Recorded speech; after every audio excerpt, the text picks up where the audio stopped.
ইন্ট্রোটা দেখে আপনারা হয়তোবা সারপ্রাইজ হয়ে গেছেন। ইয়ামা ভার্সেস ইয়ামা এই বিষয়ে বিস্তারিত বলতে হবে, তো বলবো, কোনো সমস্যা নেই।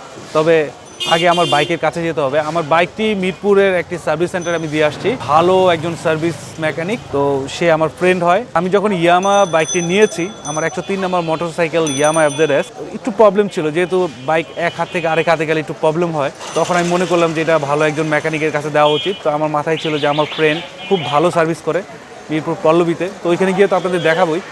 তো এই মুহূর্তে আমি পাঠাও সার্ভিসের মাধ্যমে যাচ্ছি মিরপুর। আর খালেক ভাই উনি পাঠাও রাইড করেন, তো ওনাকে আমার পরিচয় দেওয়ার পরই উনি বললেন যে ভাই আপনি বাইক রাইড করেন। তার মধ্যে ভালোই লাগলো। চলুন আমি রাইড করতে করতে কথা বলবো আপনাদের সাথে। চলুন খালেক ভাই, ওকে রাইড স্টার্ট করে দিয়েছি। খালেক ভাইয়ের বাইকটি হচ্ছে রানার নাইট রাইডার। ছোট্টখাটো একটি রিভিউ হয়ে যাবে নাইট রাইডার নিয়ে। বাইকটি কেমন লাগলো সেটা একটা সংক্ষেপ রিভিউ আপনাদেরকে দিয়ে দিব। এই রানার বাইকটি চালিয়ে আমার যেটা মনে হলো, এই বাইকটি যাদের হাইট 5 ফুট 8 ইঞ্চির উপরে, তাদের জন্য এই বাইকটি রাইড করা খুব কষ্টকর হয়ে যাবে, কারণ পা অনেকখানি ব্যান্ড হয়ে থাকে।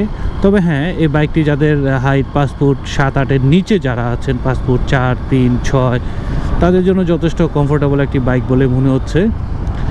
আর ইঞ্জিন যথেষ্ট ভালোই মনে হলো। আসলে Runner as a Bangladeshi company, Bangladeshi brand, তারা যথেষ্ট ভালো করার চেষ্টা করছে। পিছনের শকআপ এবং সামনের শকআপ যথেষ্ট কমফোর্টেবলি বলে মনে হচ্ছে।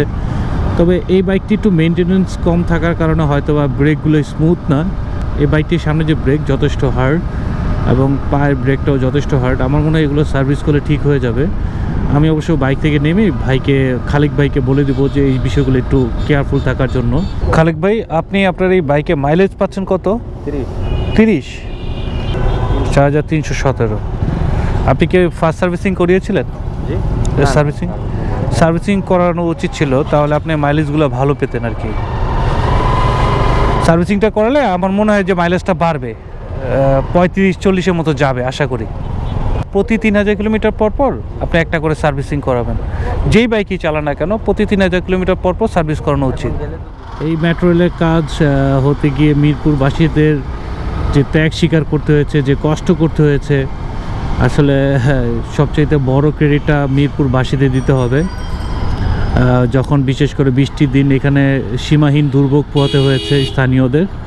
তো যাই হোক, আসলে অনেক ত্যাগের পরই ভালো কিছু আসে। এই মেট্রো রেল বিশেষ করে ঢাকা শহরে অনেকটা ভালো কিছু নিয়ে আসবে। তো সেই ক্ষেত্রে যে স্যাক্রিফাইস করেছেন তার আনন্দটাও ভোগ করবেন। ত্যাগের বিনিময়ে যে সুখ, সেই সুখটা ইনশাল্লাহ মিরপুরবাসী পাবে। আসুন আমার ইয়ামা বাইক নিয়ে আমি সেখানেই কথা বলি। ইয়ামা ভার্সেস ইয়ামা, কেন এই ইয়ামা ভার্সেস ইয়ামা, এটা সব কিছুই আপনাদেরকে খুলে বলছি, একটু সময় দিন। এই সেই নীল মোটর, এই হচ্ছে আমার বাইক, যেটা গতকাল খুব সুন্দরভাবে সার্ভিস করা হয়েছে। আজকে জাস্ট আমি ওয়াশ করে নিয়ে যাব। তো আমি আগে প্রথমে আপনাদের সাথে পরিচয় করে দেবো আমার বন্ধু নীল মোটরসের যে স্বত্ব অধিকারী ডানো। ডানোর সম্পর্কে আরেকটা বিষয় আমি আপনাদেরকে জানিয়ে দিই, সেটা হচ্ছে ডানো বাংলাদেশের প্রথম একজন টেকনিশিয়ান, যে কিনা YTA ইয়ামাহা টেকনিক্যাল একাডেমি এর বাংলাদেশের প্রথম স্টুডেন্ট। আমার কাছে সবচেয়ে বড় প্রাপ্তি ছিল যে আমার ফ্রেন্ড এই কাজটা ওইখান থেকে স্টাডি করে বাংলাদেশে আসছে। তো আমি অনেক দিনই ইয়ামা বাইক চালানো হয়নি। এর পিছনের কারণ সেটা হচ্ছে যে ইয়ামা ব্র্যান্ডের যে বর্তমান যে বাজার মূল্য তুলনামূলক অন্যান্য ব্র্যান্ডের বাইকগুলো থেকে অনেক বেশি দাম। এটাই হচ্ছে আমার সবচেয়ে বড় কারণ যে আমি ইয়ামা বাইক চালাচ্ছি না। কারণ আমার কাছে মনে হয়েছে যে ইয়ামা বাইকগুলোর যে পরিমাণ দাম বাংলাদেশে রাখা হচ্ছে, সেই দাম দিয়ে আমি অন্যান্য ব্র্যান্ডের আরও ভালো ফিচার সহকারে আমি বাইক পাচ্ছি। তো যাই হোক, অনেক দিন পর অনেক শখ করে ইয়ামা Fzs ভার্সন 1 বাইকটি আমি নিয়েছি। তো আসলে সাহস পাচ্ছিলাম না। ডানোই আমাকে সাহস দিল যে তুমি বাংলাদেশে আর কোথাও সার্ভিস পাও না পাও, তার চেয়ে বড় বিষয় আমি যেহেতু আছি, তুমি এখন ইয়ামা বাইক চালাতে পারো। তো এইটাই ছিল আমার অনেক বড় একটা প্রাপ্তি, যে আমি যেহেতু ডানোকে পেয়েছি, তো এখন আমি এই ডানোর কল্যাণে ইয়ামা বাইক নিয়ে ভাবতে পারি। আমি এই বাইকটি কেনার পরই আমি প্রান্ত খানকে দিয়েছিলাম বাইকটি একটি ট্যুর দেওয়ার জন্য। প্রান্ত খান এই বাইকটি নিয়ে ডিম পাহাড় আলীকদমের রাস্তা রাইড করেছে এবং সে কিছু সমস্যা পেয়েছে। আমি সেই সমস্যাগুলো নিয়েই ডানোর কাছে চলে আসছিলাম এবং ডানো সেগুলো সমাধান করেছে। বাইকটা মূলত 37,000 কিলোমিটার চলেছে। তো মোটামুটি বাংলাদেশের রাস্তায় বাইকটা অনেক রাস্তা ক্রস করেছে। তো এর মধ্যে ভালভে এবং পিস্টনের মাথায় কার্বন ডিপোজিট হয়েছে।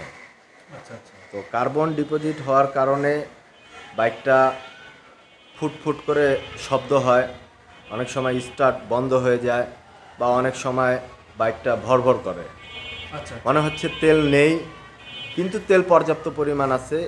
যেরকম বাইকটার মধ্যে মনে হয় যে প্রাইভেট কারে আমরা পেট্রোল থেকে যখন গ্যাসে যাই বা গ্যাস থেকে যখন পেট্রোলে আসি, তখন যে একটা যে ধাক্কা মারে বা একটা চেঞ্জ হয়, এরকম একটা অনুভূতি আসতো বাইকের থেকে। তো এটার মোটামুটি আমার সাথে আমার আরেকজন বিশিষ্ট মেকানিক মিস্টার রিমন, দুইজন মিলে আমরা এটাকে নিয়ে প্রথমে ফাইন্ড আউট করার চেষ্টা করি যে প্রবলেমগুলি কোথা থেকে হচ্ছে বা কেন হচ্ছে। জেনারেলি সব বাইকে ট্যাঙ্কিতে যদি তেলে যদি পানি বা কোনো ময়লা জমে, এই জাতীয় প্রবলেম হয়। তো আল্লাহর রহমতে ওগুলি সব কিছু করার পরে প্রবলেমটা মোটামুটি সলভ। বাট এর ইঞ্জিনে কার্বন আছে প্রচুর পরিমাণ। তো সেই কার্বনটা ক্লিয়ার করে ফেললে গাড়ির 100-এ ইঞ্জিনে আর কোনো প্রবলেম থাকবে না। প্রত্যেকটা সেকেন্ড হ্যান্ড বাইকে কিছু না কিছু প্রবলেম থাকেই, বাট এটা তো মানুষেরও প্রবলেম থাকে। এটা একটা যন্ত্র, এটা চলতে চলতে এরও কিছু প্রবলেম হয়। এখন তার কাছে প্রবলেমটা কতটুক শো করছে বা করে নাই, সেই জিনিসটা তো আসলে তুমি বা আমরা ওইভাবে দেখি নাই। বাট তোমার হাতে বাইকটা আসার পরে প্রবলেমটা দেখা দিচ্ছে, তারপরে তুমি প্রবলেমটা ফেস করছো দেখেই আমার কাছে তুমি আসছো। তো প্রবলেমটা ছিল, তো প্রবলেমটা সলভ 90% হয়ে গেছে। আর এর মধ্যে একটা মেডিসিন আছে, যেটা আগে এখন তুমি লোকাল যে কোনো জায়গায় গেলেই হেডটাকে খুলে আগে হেড চেম্বারটা নতুন ভাল্ব ক্লিনিং করে নতুন ইয়া করবে। বাট আমরা সেই থিওরিতে এখন যেতে চাচ্ছি না। ইয়ামাহার একটা প্রোডাক্ট আছে কার্বন ক্লিনার পিও অয়েল, আমরা পিও অয়েলটাকে ফুয়েল ট্যাঙ্কে ঢেলে কার্বনটাকে ক্লিন করার চেষ্টা করব। তো আশা করি কার্বন ক্লিনার ইউজের মাধ্যমে হেড চেম্বারটা পরিষ্কার হয়ে যাবে আর তোমার প্রবলেমটা 100-এ সলভ হয়ে যাবে, আমরা আশাবাদী।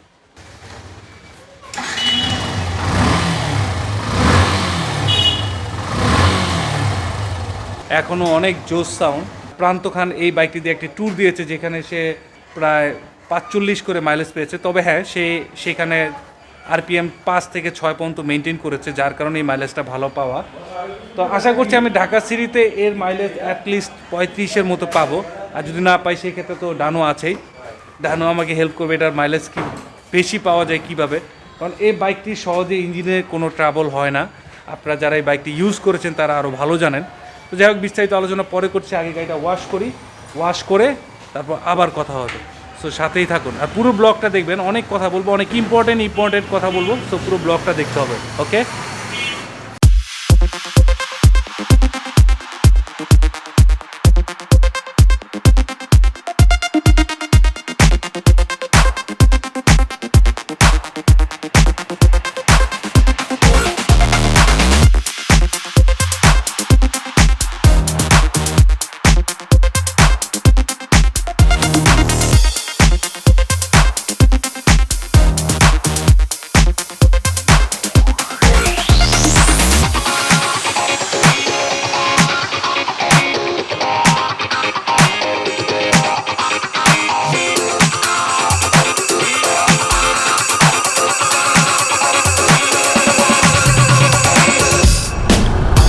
বন্ধুরা, ফাইনালি আমার Fzs রেডি ফর রাইড। ইয়ামাহার মতো একটা ব্র্যান্ডের বাইক যখন চালাবো, সেটার সর্বোচ্চ কোয়ালিটি আমরা আশা করি, কারণ ইয়ামাহা বলে কথা। তো আমার কাছে যেটা, আমি এই পর্যন্ত ইয়ামাহার যত বাইক চালিয়েছি এবং আপনারাও যারা চালিয়েছেন, ইয়ামাহা কিন্তু এই মডেলটি ইয়ামাহা Fzs ভার্সন 1, এই মডেল কিন্তু কোনো প্রকার কোয়ালিটি কম্প্রোমাইজ করেনি। এই বাইকটির একটা সমস্যায় ফাইন্ড আউট হয়েছে, সেটা হচ্ছে যে মাইলেজ। এর পিছনে সবচেয়ে বড় কারণ, মাইলেজ ড্রপ করার আগে কিন্তু কেউ recommended engine oil grade use করতো না। তো এখন কিন্তু সবাই কম বেশি বুঝে জানে যে রিকমেন্ডেড গ্রেডটা কী। তো এটা কিন্তু সবাই রিকমেন্ডেড গ্রেড ফলো করার চেষ্টা করে। তো এখন কিন্তু আর ওই মাইলেজের সমস্যাটা থাকে না। আর মাইলেজ ড্রপ করার পিছনে শুধুমাত্র ইঞ্জিন অয়েলই নয়, আরও অনেকগুলো বিষয় জড়িত, যেমন ধরেন এয়ার ফিল্টার রেগুলার ঠিকমতো ক্লিন করা হচ্ছে কি না, চেইন স্পোকের অ্যাডজাস্টমেন্ট ঠিক আছে কি না, হ্যাঁ, ট্যাপেটের অ্যাডজাস্ট, হ্যাঁ, ইনটেক, এগুলার গ্যাপ ঠিক আছে কিনা, অনেক কিছুই ডিপেন্ড করে। তো এইগুলো কিন্তু এখন বাইকাররা কিন্তু কম বেশি জানেন এবং বুঝেন। যারা এগুলো মেনটেন করে বাইক চালান তারা কিন্তু মাইলেজ খুব একটা খারাপ পান না, 35-40, যেমন প্রান্ত পেলো 45, এমনও মাইলেজ কিন্তু অনেকে পেয়েছেন এবং পাবেন। তবে অবশ্যই হ্যাঁ, ভালো মাইলেজ যখন আপনি আশা করবেন তখন কিন্তু আপনাকে ভালো মাইলেজের জন্য নির্দিষ্ট একটা আরপিএম মেনটেন করেই কিন্তু আপনাকে বাইকটি রাইড করতে হবে। আপনি উল্টাপাল্টা চালাবেন, বাইকের যত্ন নেবেন না, বাইকের কেয়ার করবেন না, সেক্ষেত্রে আপনি তো ভালো মাইলেজ পাবেন না এবং ভালো সার্ভিস পাবেন না, এটাই খুব স্বাভাবিক। তো বন্ধুরা, এখন আমি আরেকটা বিষয় বলবো যে এত মডেল থাকতে আমি আমার 103 নাম্বার বাইক হিসেবে কেন এই Fzs ভার্সন 1 বাইকটি আমি পছন্দ করলাম। বন্ধুরা, আপনারা যদি একটু অতীতে ফিরে যান তাহলে দেখবেন এই ইয়ামাহা Fzs তখনকার সময়ে এই বাইকটি যখন লঞ্চ হয়েছে ওই সময় কিন্তু মানে বাইকিংয়ের যে একটা ধারণা, মানে বাইকের যে একটা লুকসের যে একটা ধারণা, হোয়াইট টায়ার, প্লাস্টিক ট্যাঙ্ক, হ্যাঁ, ওভারঅল কিন্তু একটা ওই সময় কিন্তু একটা মানে একটা নতুনত্ব ছিল, যেটা অন্য কোনো ব্র্যান্ডে ছিল না। পরবর্তীতে ইয়ামাহার এই কনসেপ্টটাকে ফলো করে আমরা সুজুকিকে দেখেছি জিক্সার তৈরি করতে, আরও নানা ধরনের ব্র্যান্ড কিন্তু এই কনসেপ্টগুলো নিয়ে কিন্তু প্রায় এই ইয়ামাহার Fzs-এর আদলেই কিন্তু অনেক কোম্পানি বাইক তৈরি করেছে। তো আমরা তো ইয়ামাহা RX 115 বা RX 100cc বাইকগুলো কিন্তু ওইভাবে পাইনি, আমাদের আগের যে প্রজন্ম ছিল তারা পেয়েছে। তো আমি মনে করি যে এই ইয়ামাহা Fzs ভার্সন 1 যে বাইকটি, এগুলো কিন্তু একটা সময় ইয়ামাহা RX 115 বা RX 100cc বাইকগুলোর মতোই এটা একটা লিজেন্ডারি বাইক হতে যাবে। কারণ এই বাইকটির শুধুমাত্র মাইলেজ দিয়ে হয়তোবা অনেকেরই আক্ষেপ থাকতে পারে, বাট এই বাইকের কোয়ালিটি, এই বাইকের বিল্ড কোয়ালিটি, এই বাইকের ইঞ্জিন কোয়ালিটি নিয়ে কিন্তু কারো কোনো আক্ষেপ আগে ছিল না, হয়তোবা ভবিষ্যতেও হবে না। কারণ এই বাইকটির স্পেয়ার পার্টস এখনও বাংলাদেশের বাজারে পর্যাপ্ত পরিমাণ রয়েছে এবং ইন্ডিয়াতে এর যে পার্টস রয়েছে যেটা আগামী 10 বছর অনায়াসে এটা চালাতে পারবে। তো বন্ধুরা, আমার কাছে ওভারঅলি মনে হয়েছে যে ইয়ামাহা Fzs ভার্সন 3 বা 2 থেকে এই বাইকটা মাচ বেটার, এবং বাইকটি পুরাতন হওয়ার কারণে আমি বাইকটি যথেষ্ট কম টাকায় কিনতে পেরেছি। হয়তো আমার কিছু টাকা অ্যাড করতে হচ্ছে, কারণ একটি বাইক যখন মালিক পরিবর্তন হয় তাহলে সেই সাথে বাইকটার কিছু অভ্যাসগত বিষয়ও চেঞ্জ হয়। আর এছাড়া বাইকটি মোটামুটি আমি যে সার্ভিসিং করলাম আলহামদুলিল্লাহ যথেষ্ট ভালো আছে। আমাকে এখনই ইঞ্জিনে হাত দিতে হবে না। ডানু যেটা বললো যে আমি আরও পরে একটু সমস্যা বাড়লে হয়তোবা আমার ইঞ্জিনে হাত দিতে হতে পারে, তবে এখন যে অবস্থাটা আছে আমি একদম রিল্যাক্স। আরও কিছু ব্লগ আপনাদেরকে দিব যেটা ইয়ামাহা বাইক রিলেটেড, যেহেতু আমার সাথে এখন ডানো আছে, সে এখানে এখনও ওইভাবে ব্যবসা শুরু করেনি। আমি ডিসক্রিপশন বক্সে ডানোর নাম্বার দিয়ে দিব, ডানোর কাছ থেকে সার্ভিস সুবিধা পেতে পারেন। পেশাতে আসছি এটা একটা ভালোবাসা থেকে, বাইক ছোটোবেলা থেকেই ভালো লাগতো, তো সবই আল্লাহর ইচ্ছা, একটা সুযোগ হয়ে গিয়েছিল। সুযোগের মাধ্যমে আমি ইন্ডিয়াতে একজন ডিলারের ওখানে কাজ করি, তো ওখান থেকে আমার এই কাজটা শুরু হয়। তো তারপরে পর্যায়ক্রমে আল্লাহর রহমতে এবং আমার ভাগ্যের কারণে আমি ওয়াইটিএর স্টুডেন্ট হইতে পারি, তো সেটা আমার কন্টিনিউ আছে। ওয়াইটিএটা হচ্ছে নতুন নতুন যত প্রযুক্তি আসবে, টেকনোলজি আসবে, তারা ট্রেনিং, বাট একটা বাইকের মধ্যে বা যে কোনো কোম্পানি হোক, প্রত্যেকটা কোম্পানিরই একটা ট্রেনিং সেন্টার আছে।